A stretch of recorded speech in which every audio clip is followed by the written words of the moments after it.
Very good morning. Today we are here for the webinar on signal processing for electrical engineers. Signal processing. So what is signal processing? What is it confined to? Whether it is confined to something? No. Basically, when it comes for our curriculum, we call something called as digital signal processing, wherein we deal with different types of signals, filters, etc. etc. But actually, signal processing in the sense, it is a process which defines or which classifies signals. So what is a signal? What is a very good example for a signal processor? Humans, basically. What are the different signals that can be processed by a human being? See, we have different sensing elements like eyes, ears, nose, right? Even our skin. You imagine what the skin is made up of different sensors, like through your ears you will be able to hear, agreed. Through your eyes you will be able to see, fine. With the help of your skin you can feel. What can you feel? You can feel heat, you can feel cold. Whenever you have wounds, you will feel a completely different sort of pain. Wherever it is in your body, whenever someone pinches you or you have some insect bite or whatever it is, whatever happens at that sense, everything is being sensed by your skin. Imagine how far your skins are made, how many number of sensors are incorporated, embedded in your skin, so that it is possible for it to sense all these elements. And our brain is the best signal processing element. You see, it's a marvelous processor. It processes multiple signals. See, at the same time, you'll be able to hear, you'll be able to see, you will be able to feel. So this is what it is actually. This is what is called as signal processing. And there are a lot of things involved in this, not only whatever that is confined in our subjects, even though what we are going to see shortly is something related to what we can do with signals like a multiplexing, what is a multiplexing, what is a demultiplexing, and things like that we are going to see, and the different signals, how to map it, and what is the use in different things, different areas of engineering, like or how those things we will discuss. But the area of signal processing is very large and wide, and it has its application in all fields of engineering. From biomedical engineering, biomedical engineering is a predominant field where you can see the application of signal processing was really marvelous. Like say your ECG, EEG, lot of processing things. See, you have a scanner, right? When you go for a CT scan or something, I'll just move to the second page. Second, I'll just 1 second, please.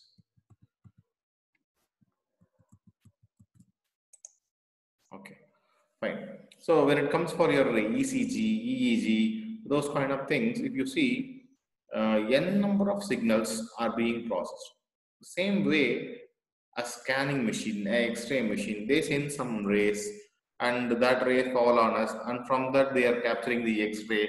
You can see it penetrates the entire skin, muscle, everything, and it just takes the picture of your bones alone. That is the capability of an X-ray machine.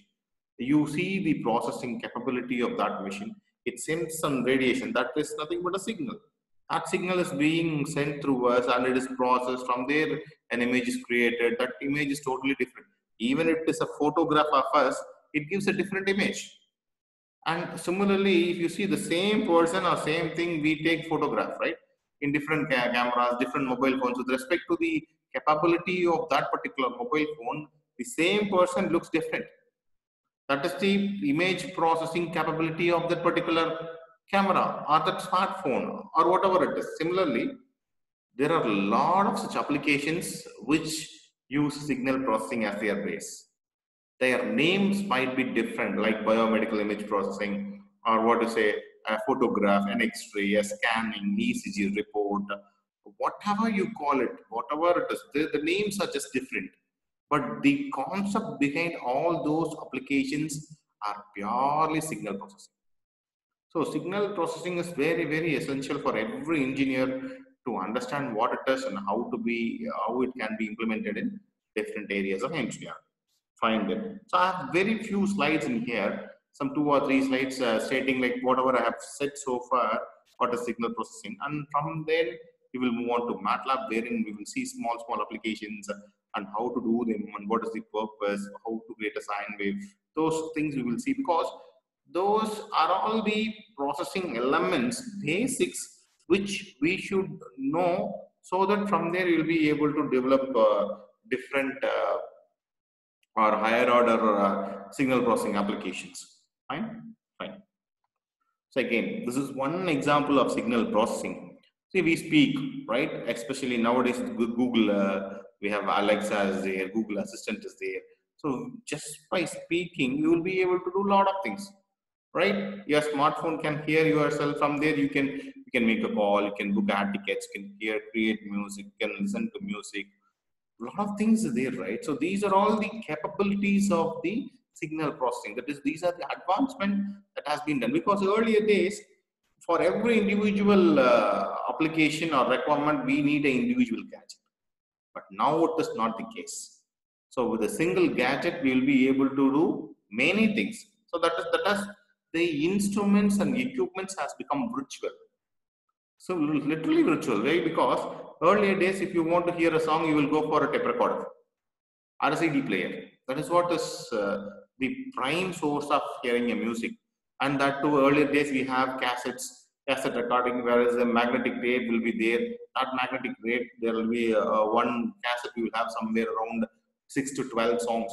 One side we will have 6 songs, the other side we will have 6 songs. Totally we will have 12 songs in a single cassette, which plays somewhere around for 20, 40 minutes maximum. And the later it came CDs, and there also the same case. In a CD we will have some 600 to 700 MBs, and there we will have somewhere around some 50 to 60 songs recorded in that. And these two things, there is an aging effect. When you play the recorded cassette for a continuous times of somewhere around 50 to 60 times, then automatically it will the quality of the sound that is being recorded gets degraded, and the sound is entirely different. Sometimes it will go like that. So that is what it is.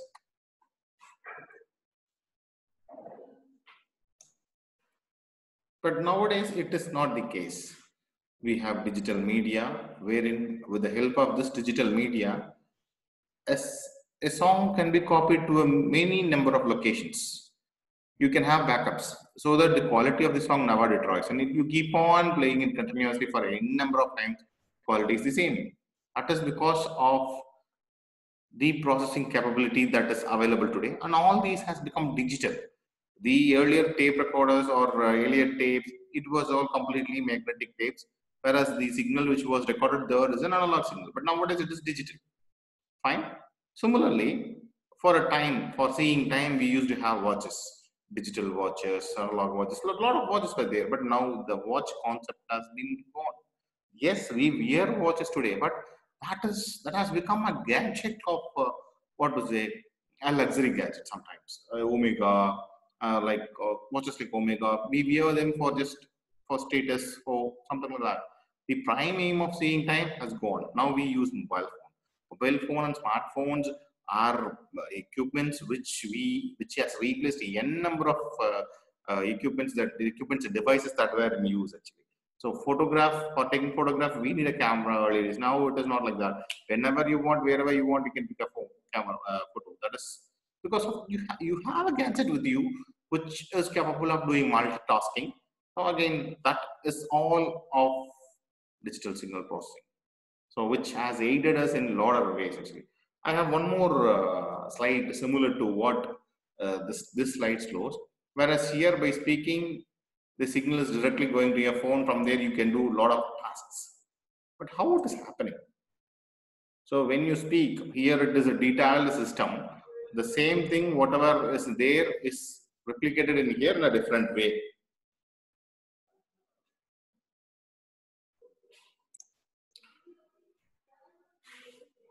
here you can see that a microphone is there. It's a detailed system as similar to the earlier slide, where there you had just a smartphone. Again, how the smartphone acquires signal through a microphone.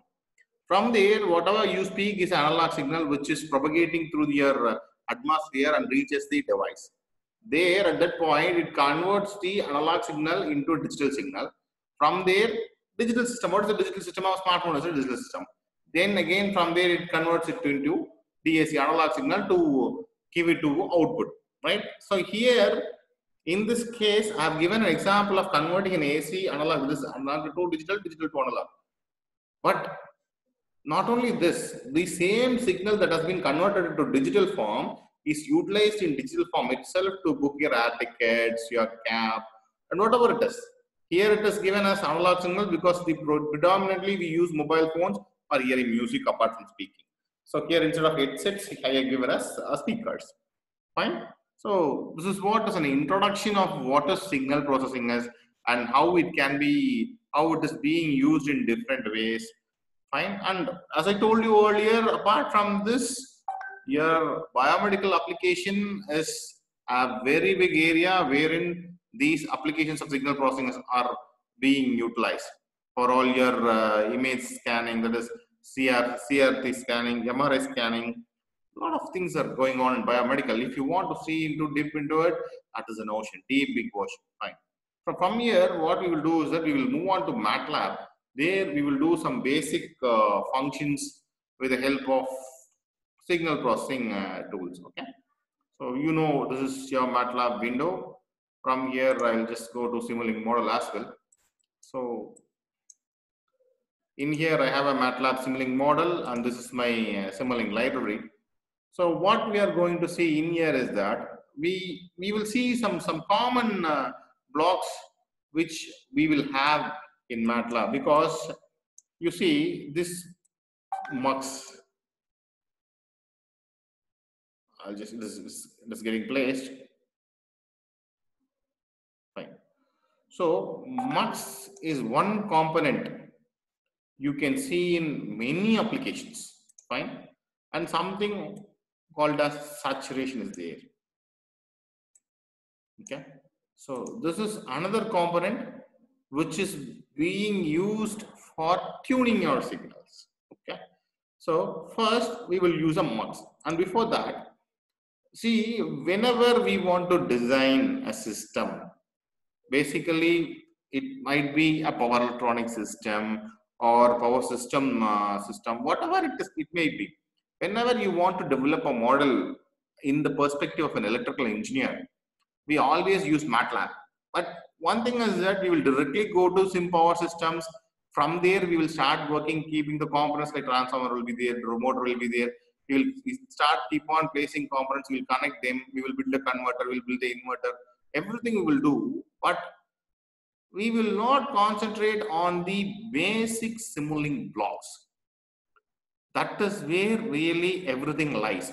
Why I'm saying this is that, see, there are a lot of components in this continuous block, discontinuous, discrete, dashboard. Dashboard is a new thing wherein it is very similar to your LabVIEW front panel, wherein you will have some gauges kind of things. You can develop a front panel with the help of these things. This is a very new. Okay, but apart from that, this logical operations, logical and bit operations.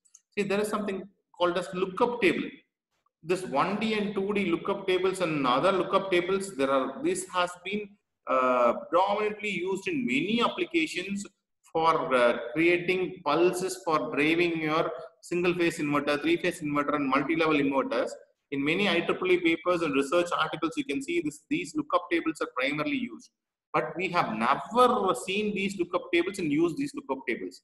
So these are all basic blocks. We should know what are there, because the components which are there in the sim power system or whatever toolbox you go for, they are all pre-designed. An inverter is, you can see nowadays they have choppers, inverters designed and kept inside. And motors also, it has been readily made. But the control circuitry is prime thing of which the scholar or the person, researcher who is going to develop the model has to work on. and that control element completely depends on these particular toolboxes. But all these toolboxes here, you can see that signal routings are there, and then sources. See, you require to create a pulse, right? Mostly you want a pulse. How will you create a pulse? You will say, I have a gate signal generator. I'll have signal generator. I will put a pulse generator from there. Oh, pulse generator will work, pakka.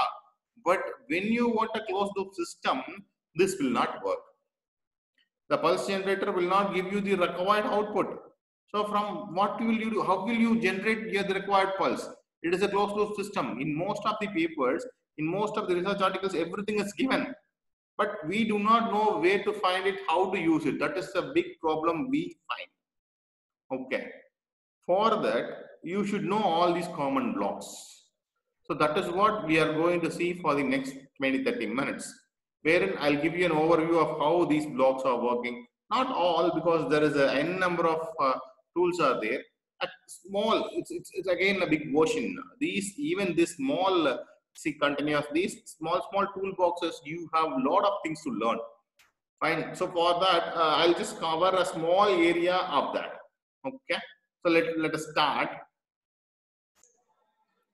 So to start with, what we will do is we will place a sine wave, because we are very much used to sine wave, right? Whenever we say some signal or analog, the first thing that comes into our mind is a sine wave. So in sources, I'll just go to sources, Simulink sources. From there, I'll just pick the sine wave. Okay, sine wave. Okay, pakka. I'll just put a resistor probably.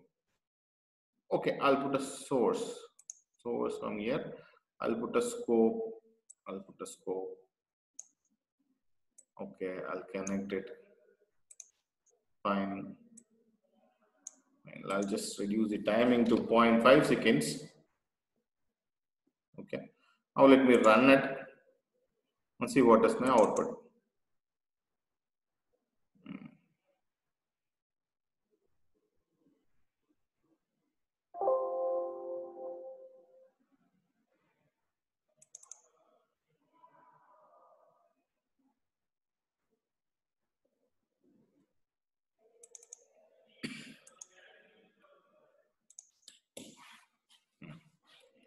Fine.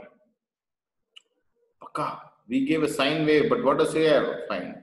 What happens is that the parameters we have not changed. We will change the parameter. Amplitude is 1 and frequency here, the frequency is 1. So probably I'll change it to 50. Basically, we have a 50 hertz frequency around here. So I'll change it, and again we'll open the. Fine, I'll run it from here. Let us see what is happening. So it's a bit scrambled. It happens actually. Fine. So now we have a sine wave. Now we have to convert this into a three-phase signal. How we will do it? Then again, what we will do? We will have either three signals. There are two methods basically. One is we will place two more signals.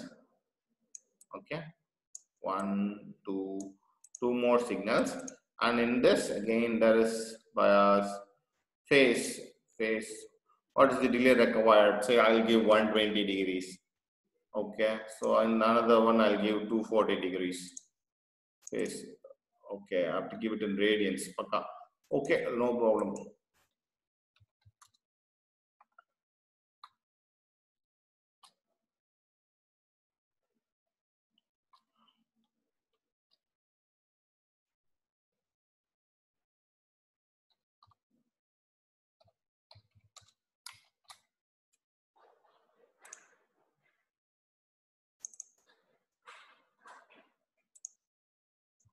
So this multiplication is done for converting it into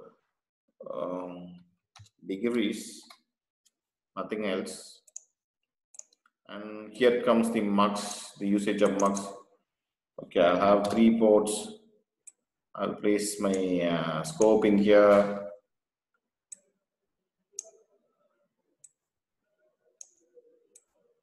Fine.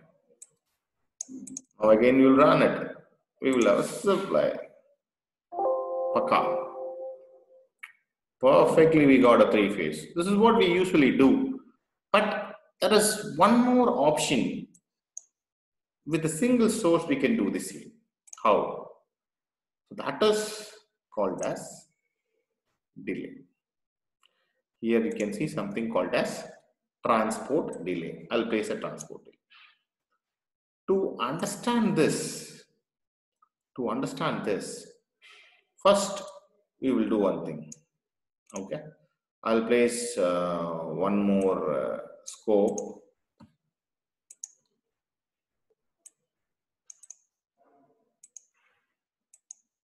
Fine.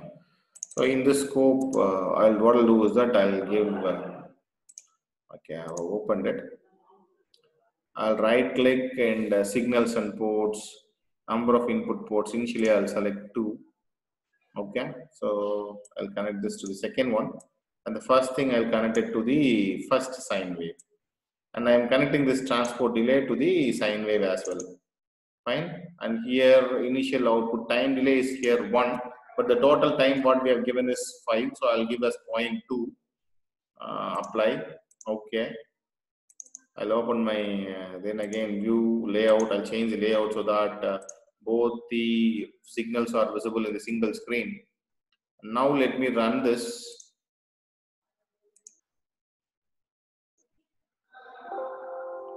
Can you observe what is happening?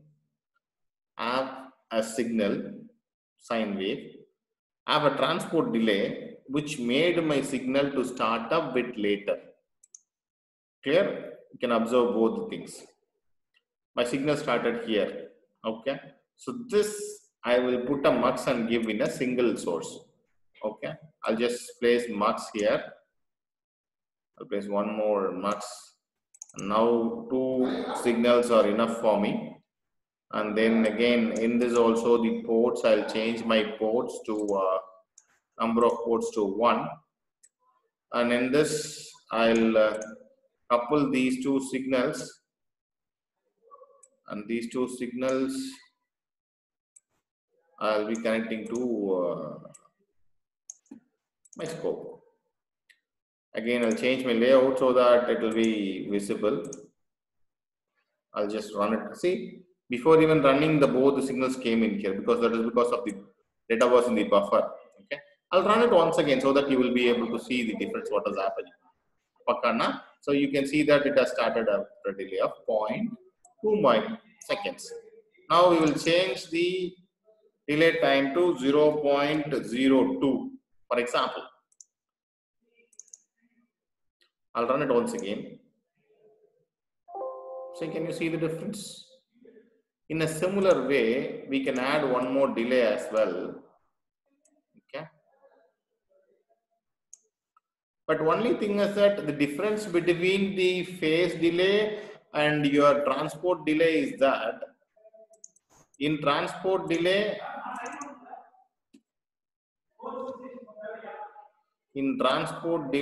the signal starts after a particular point of time.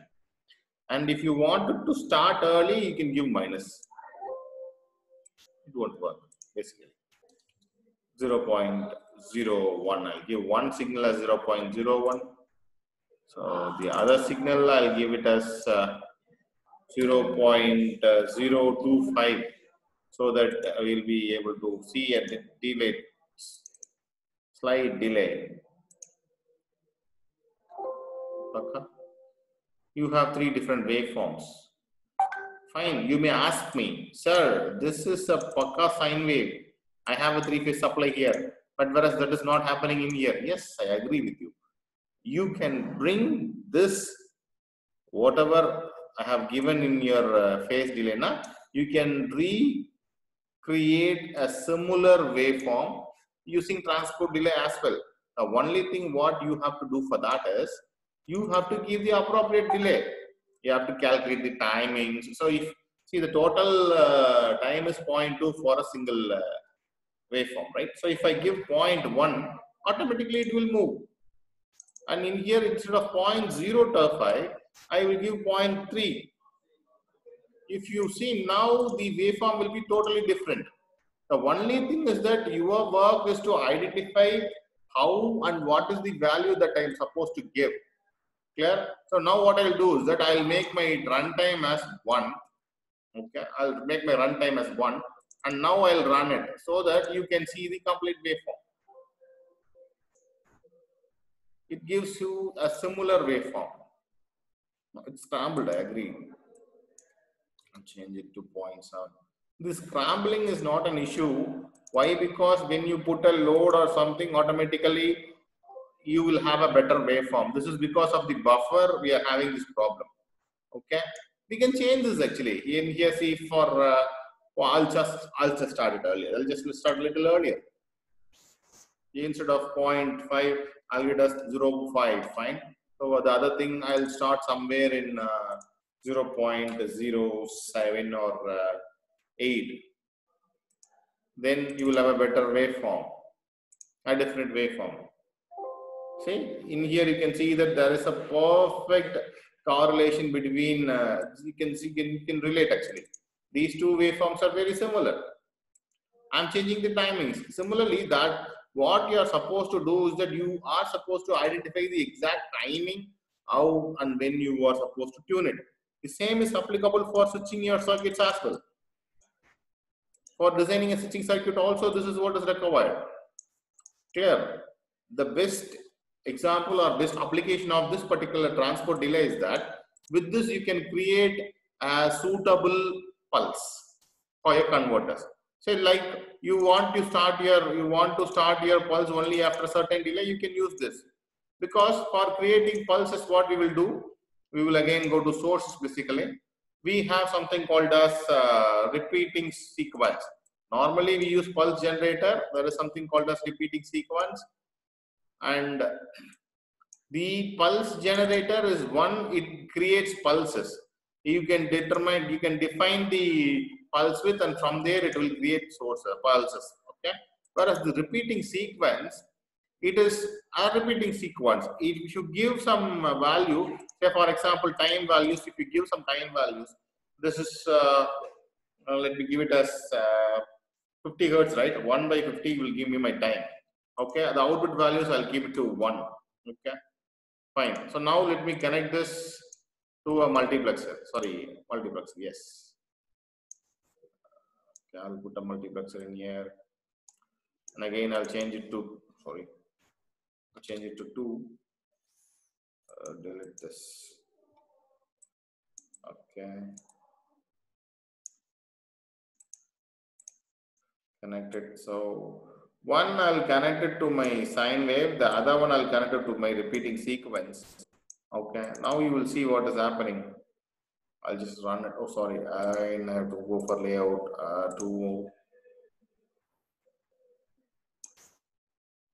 I gave 2, right? Layout 2. Okay, fine. Here we have used only 1, right? So that is why we didn't have 2 signals, right? See, it gave you a repeating sequence. The value, it keeps on, gives you some values. Okay, I'll do one thing, because you will have a confusion with, see, what is this? There is no sine wave at all. I'll build a simple circuit so that you will have a nice sine wave and you will have the feel that it is working. Okay. Simscape, electrical. I'll go to electrical. I'll find some additional components. Fundamental blocks. I'll go to fundamental blocks, elements. I'll pick non-linear. I'll pick a load actually. Series RLC load. I'll pick a load. Okay. I'll pick a load. I'll place a load. I'll change this to a resistive load actually. I don't want RMS normal. I'll just give this is 10 volt is enough for me, and 50 hertz. Okay, active power let it be somewhere around 100 is enough for me. Okay, and these things I'll make it as 0. It's a pure resistive load, so I don't want all these capacitance and inductance values. So I'll just delete all those things, and probably again I'll place a source, electrical source. No, it's not mandatory basically, but still I'm just creating so that you will get a feel that it is working. Okay. I agree. I'll just connect. I'll just connect it to a source, AC source, machines, electrical sources. I'll go for a voltage source. Connect it to the source. Okay, this goes somewhere. I'll just go somewhere and put it in a corner. Okay.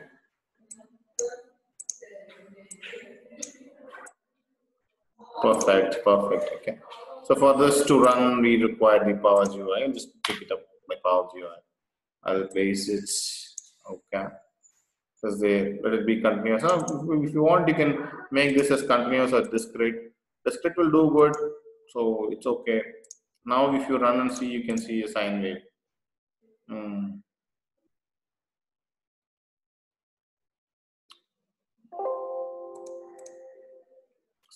See, actually, you may ask, sir, what is the role of this resistor and source so that it is resistor? But there is nothing in that actually.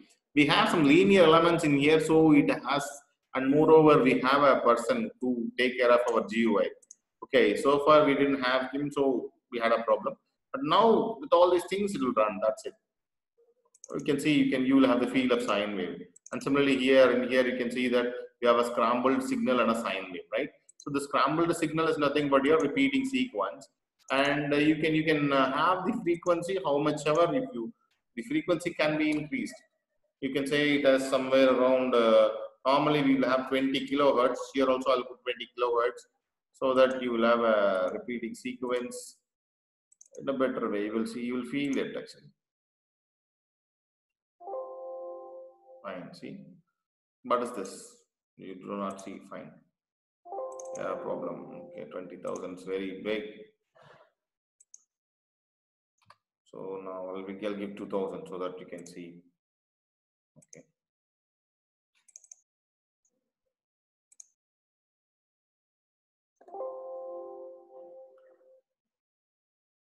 So you can see that here the repeating sequence is very clear. Okay. So I gave a frequency somewhere around 2,000. So 2,000. Why it was not visible is that it is not. It is not the meaning that it wasn't visible. So when I gave 20,000, what happened is that, see, I'll once again run it. Then I'll show you what happened actually. See, here what happened is that the frequency is too high actually. So it couldn't display in here. That is the problem we had earlier. But now it is not the case. Okay. The timing was very less. You just imagine 1 by 20,000. 1 by 2,000 itself, it comes somewhere around 0.0001. So that is why it is not visible. If we elongate it further, definitely it will be visible. But for now, we will not do that because of the time constraint. Already we are running nearly late. Fine.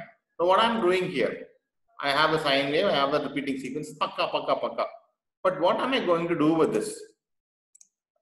I will go back to the common blocks, the commonly used blocks. Here you can have something called as, see, the continuous blocks, discontinuous blocks. Here you will have comparator. You can just type actually. Fine. Here you will find a comparator, comparison logic. See, above or equal to, these are all in the logic bits actually. Comparison components, relational operators. In other words, you can call them as relational operators. You will find them. You can place it here. This one operator greater than equal to, everything is there in here. So what I'll do is that I'll just put a relational operator. What is this relational operator going to do? That's your question. It is going to give us a firing pulse. You can see that it is going to give us a firing pulse. Now I'll go for, okay, again we will have only one, right? Okay, let me do here, or let me make it 2. ports, let me make it 2, and instead of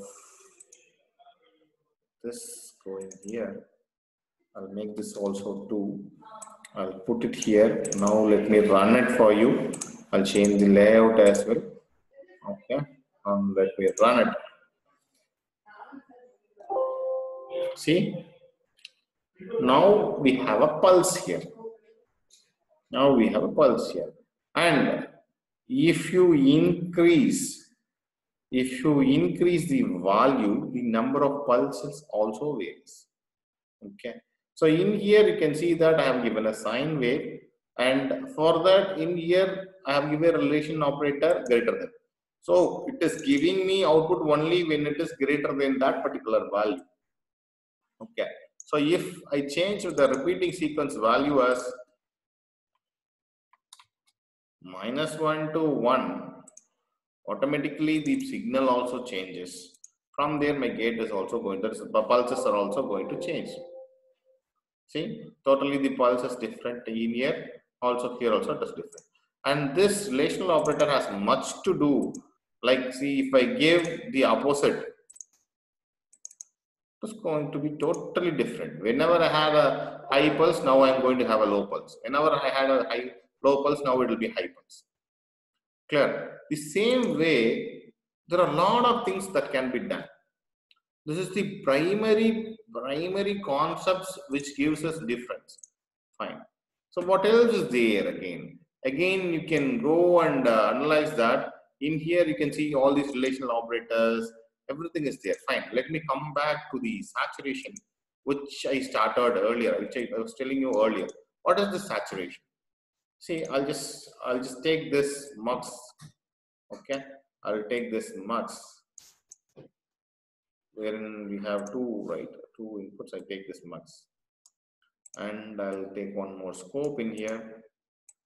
I'll connect it in here. This, I'll give it a saturation, and I'll give it to my sine wave. Sorry.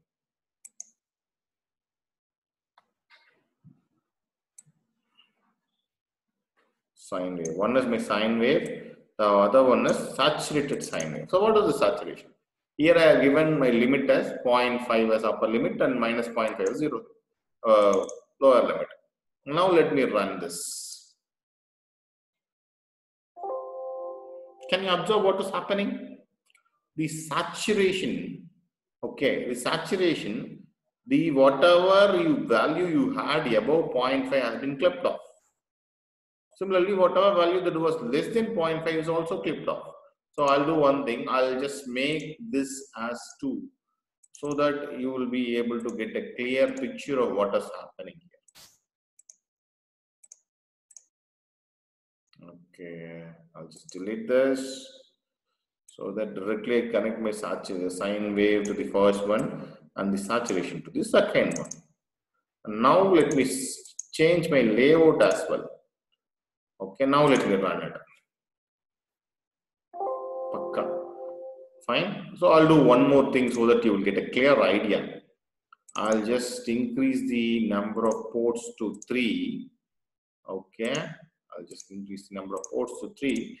And in the third one, I'll give the combined. Okay. And again, layout also. Sorry. I'll change my layout as well. I'll just put it as 3. And this I can maximize. Okay, and let me run my simulation. See, here the maximum is 1, here the minimum is -1. Here it is 0.5, here it is 0.5. These two signals, the saturation, after saturation, it gave me such a signal. When these both combined, this is the actual input, this is my output. See, here in the last one, both are given here. Okay, so I'll change this again, the value, I will change the value again. So what is this? You may have a question of what is this doing? See, you can use this to tune your outputs. Okay, so if you are having some output, say you require only some 5 volts or 50 volts, okay, for voltage regulator we'll consider. If you require only 5 volts in the output, but your system gives somewhere higher than what is required. You just put a saturation there, you give a value, then that's it. It will not go above that. Okay, I'll show that here as well. I'll give that here as well. See, let my sine wave, whatever I'm using here now, let me give my amplitude as 230. Okay, you will know that the saturation what I've given is, I'll give it as 40 volts in the upper limit and minus 10 volts in the lower limit. So my output should not go beyond it. Now let me run my simulation. See what happens. See, this is my 230 volt input. This is my saturated output. The upper positive half cycle, it is up to 40. Negative, it is only 10. Whereas when it comes for the waveform, that is combined waveform, which has both my input and output. Here, I'll just zoom it for you. Here you can see, okay, further I'll zoom it. Here you can see that, see, the limit is 40 here. Above 40, whatever is there, the output didn't give. And below in the negative half cycle, only up to minus 10. Clear? You need not require. If you want to clip only your positive half cycles, you can do it only for positive half cycles. If you want to do negative half cycle, you can do it for negative half cycle. If you want a negative output, you can do it for negative output. So you can completely control your output.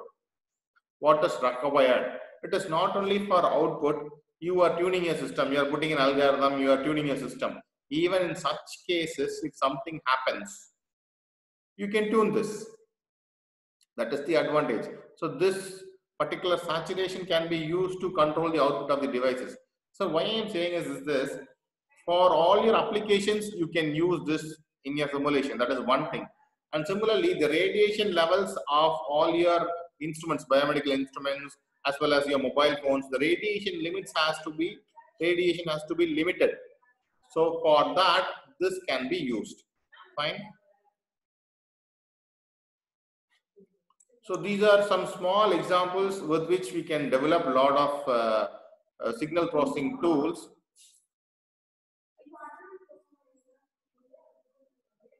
Fine. Just a moment.